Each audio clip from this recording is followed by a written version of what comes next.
Nabi terbiasa pergi ke Ka'bah pada malam hari. Beliau berdiri di sana untuk sholat selama beberapa lama. Pada suatu malam, beliau tiba-tiba merasa sangat lelah dan sulit untuk membuka mata. Maka beliau berbaring di dekat Ka'bah dan tertidur. Nabi menuturkan bahwa malaikat Jibril kemudian menghampirinya. Jibril menggoyangkan tubuhnya 2 kali untuk membangunkan beliau. Tetapi beliau tetap terlelap. Malaikat itu kembali menggoyangkan tubuhnya dan akhirnya beliau terbangun. Jibril lantas membawa beliau ke pintu masjid, tempat seekor hewan putih sedang menunggu mereka di sana.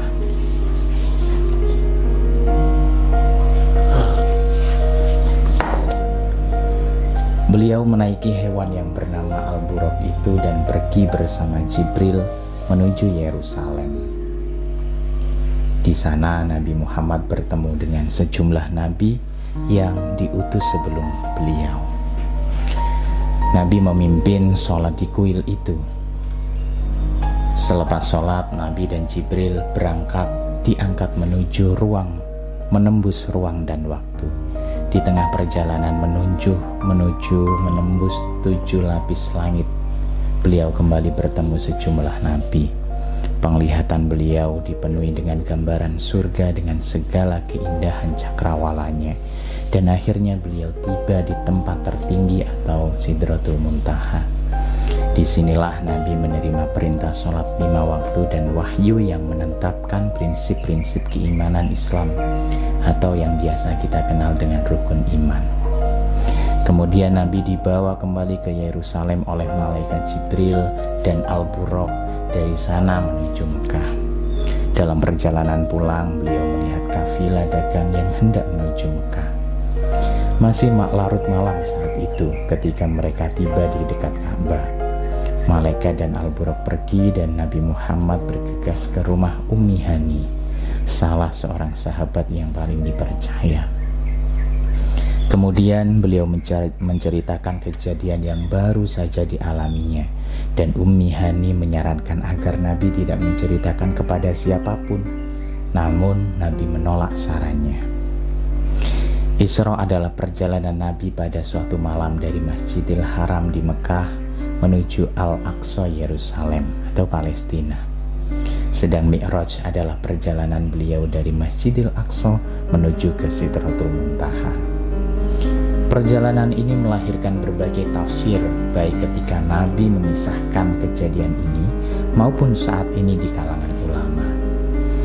Seusai perjalanan itu, kemudian Nabi Muhammad pergi ke Ka'bah dan menceritakan pengalamannya. Maka ejekan, tawa, dan hinaan segera bermunculan. Orang Quraisy percaya bahwa akhirnya mereka memiliki bukti bahwa orang yang selama ini mengaku Nabi ini sesungguhnya orang gila karena telah berani mengklaim telah melakukan perjalanan ke Yerusalem atau Palestina dalam 1 malam yang biasanya membutuhkan waktu selama beberapa minggu atau 1 bulan. Dan lebih dari itu, juga telah dibawa ke hadapan Tuhannya yang Maha Esa. Kegilaan yang tampak nyata, pikir mereka. Pengalaman Isra yang diceritakan dalam kitab-kitab klasik tentang kehidupan Nabi sebagai sebuah hadiah dari Tuhan dan penobatan untuk Rasul pilihan, di sisi lain merupakan cobaan nyata bagi Nabi Muhammad dan pengikutnya. Peristiwa ini menandai garis penobatan antara yang beriman, yang keimanannya dibuktikan dengan kepercayaan mereka kepada Nabi dan misinya, dan orang lain dibuat terperanjat oleh kemustahilan cerita semacam itu. Seorang utusan Quraisy pergi menemui Abu Bakar dan menanyakan pendapatnya tentang temannya yang gila dan konyol itu. Tapi jawabannya langsung dan terang-terangan mengejutkan mereka.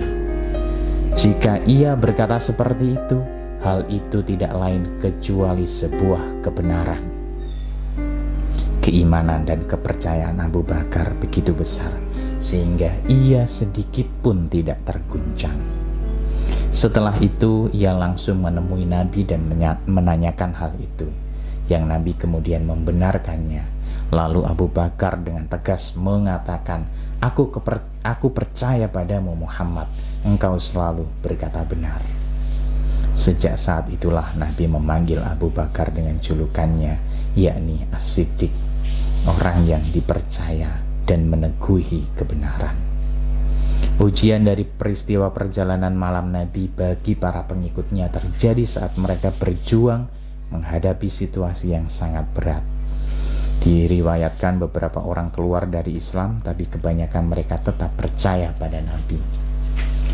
Beberapa minggu kemudian, berbagai fakta membuktikan kebenaran beberapa bagian cerita Nabi. Misalnya ketika tibanya kafilah dagang yang kedatangannya telah Nabi sebutkan, setelah melihat mereka dalam perjalanan pulang, dan beliau telah menggambarkan ciri-cirinya dengan tepat. Berkat kekuatan iman mereka, komunitas Islam ini mampu menghadapi kesulitan di belakang hari. Sejak saat itu, Umar bin Khattab dan Abu Bakar selalu berdiri di depan komunitas ini. Sejak awal, ulama telah mendiskusikan pertanyaan seputar Isra Mi'raj. Apakah peristiwa itu hanya bersifat spiritual atau juga menyertakan fisik Nabi? Sebagian besar ulama memandang perjalanan tersebut bersifat fisik dan spiritual sekaligus. Namun, setelah mempertimbangkan semua hal, pertanyaan itu tidaklah penting dibandingkan sejumlah pelajaran yang bisa kita petik dari pengalaman luar biasa yang dialami Nabi. Yang pertama, tentu saja posisi sentral kota Yerusalem. Pada saat itu Nabi menghadap ke kota suci itu sebagai kiblat arah sholat pertama. Dan selama Isra Mi'raj itu, di kuil yang ada di tempat itulah beliau memimpin atau menjadi imam sholat berjamaah dengan semua nabi. Yerusalem menjadi inti perjalanan tersebut dan menyiratkan sebuah simbol ganda berupa sentralitas atau sebagai arah sholat dan keuniversalan tempat sholat para nabi-nabi. Kemudian belakangan di Madinah, kiblat berubah dari Yerusalem ke Ka'bah untuk membedakan paham Islam dari paham keyahudian. Tapi hal ini bukan berarti mengecilkan status Yerusalem. Dari keduanya, antara Masjidil Haram dan Masjidil Aqsa telah membentuk lingkungan sebuah hubungan spiritual dan sakral antara kedua kota itu. Pelajaran lain yang terkait dengan hakikat spiritual bahwa semua wahyu yang diterima Nabi dalam lingkup pengalaman duniawinya hanya wahyu tentang rukun iman dan kewajiban sholat. Nabi langsung diangkat ke langit untuk menerima ajaran-ajaran yang akan menjadi landasan keimanan dan ritual dalam Islam, akidah dan ibadah, yang menuntut kaum beriman untuk menerima bentuk dan substansinya sekaligus. Berbeda dengan bidang sosial atau muamalah yang menuntut kreativitas akal dan kecerdasan manusia. Dalam perintah ini, keimanan dan ibadah sholat, rasio kita harus tunduk atas nama keimanan dan kerendah hatian pada perintah wahyu. Tuhan telah menentukan berbagai syarat dan norma yang harus didengar dan dilaksanakan pikiran dan mesti dicintai oleh hati. Beliau diangkat ke langit untuk menerima perintah sholat. Nabi dan pengalamannya mengisyaratkan hakikat sholat, yakni sebuah tanda dan tangga menuju yang maha tinggi 5 kali sehari, agar terlepas dari diri sendiri, dari dunia, dan dari berbagai ilusi. Jadi Mi'raj adalah lebih dari sekedar sebuah contoh khas pengalaman spiritual. Ia penuh dengan nilai penting sholat. Melalui firman Tuhan, sholat memungkinkan kita membebaskan kesadaran kita dari kungkungan waktu dan tempat, dan sepenuhnya memahami makna hidup dan kehidupan. Demikianlah apa yang saya kisahkan dan apa yang saya paparkan tentang nilai-nilai yang terkandung dalam peristiwa Isra Mi'raj. Saya ambil dari sebuah buku ini, Muhammad Rasul Zaman Kita, yang ditulis oleh Tariq Ramadan, yang diterjemahkan dari buku In the Footsteps of the Prophet, Lesson from the Life of Muhammad. Buku ini diterbitkan oleh penerbit Serambi dengan format hardcover 422 halaman. Buku yang saya punya ini terbitan tahun 2007. Di warkop buku ini ada beberapa buku sirah Nabi, salah satunya adalah buku ini. Di buku ini kita diajak menyimak kehidupan Nabi dan alur ceritanya yang secara ketat disandarkan pada biografi klasik. Serta buku ini memperkenalkan perenungan dan komentar penulis dari sudut pandang spiritual, filosofis, sosial, legal, politis, dan kultural yang terinspirasi dari penuturan fakta-fakta yang ada.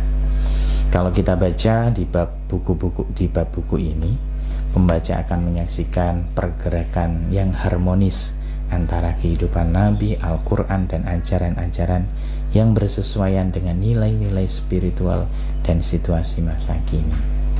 Bab-babnya dibuat pendek sehingga kita lebih enak untuk memahaminya.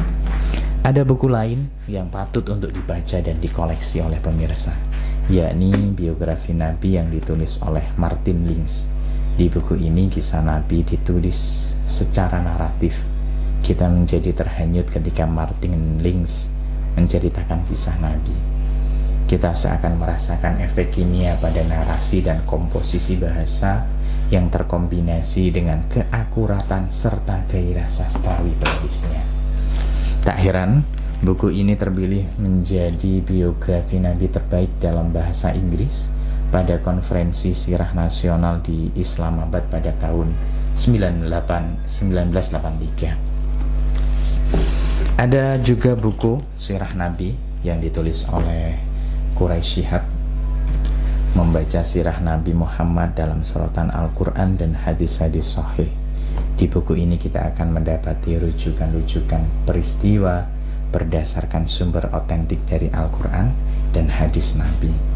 Di buku ini tersedia sumber-sumber yang dapat diandalkan dan menjadi tolok ukur dalam menghidangkan sirah Nabi Muhammad SAW.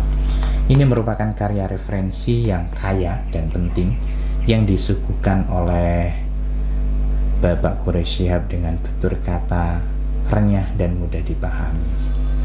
Demikianlah. Terima kasih sudah mampir di ruang jeda warkop buku. Semoga kita bisa memetik pelajaran yang berharga dari peristiwa Isra Mi'raj dan kita semakin dekat dengan Tuhan, semakin kuat iman kita kepada Allah Subhanahu wa Ta'ala. Sekian, terima kasih, dan jangan lupa yang belum subscribe silakan subscribe, like, komen, dan share video ini. Apabila para pemirsa menginginkan buku-buku yang ingin dibahas, bisa menuliskan di komentar. Terima kasih. Assalamualaikum warahmatullahi wabarakatuh.